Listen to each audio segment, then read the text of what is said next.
बालाश्रम शिशु सहित निर्यातना अभियोग निर्यातना सही नपारी बालाश्रम नाबालक पलाई गला बेले उद्धार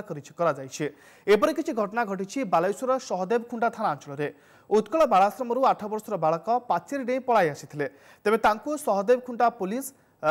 खुंडा बसस्टाण्ड उद्धार कर सहदेव खुंडा पुलिस निकट में जिमा देते लोके बालाश्रम नाबालक सहित मारपिट से अभियोग करते तेज एपरी अभियोग को खंडन कर बालाश्रम कर्तृपक्ष। परिस्थिति मत तो 6:30 पाखापाखि फोन गला पिलाटा पलि आसी मो 8:30 काली जापर आसतु कहले मुझे दूर रोचे आसला बेलू टाइम लगला सी कौन एने कहते पिटी सर आम कहीं पिटा जीवु मुझे बा सी हाउस मदर हो समस्त गवर्नमेंट अंडर चाकरी कर तो कहार क्या चाकरी के लोभ नहीं सी बसिक पिट।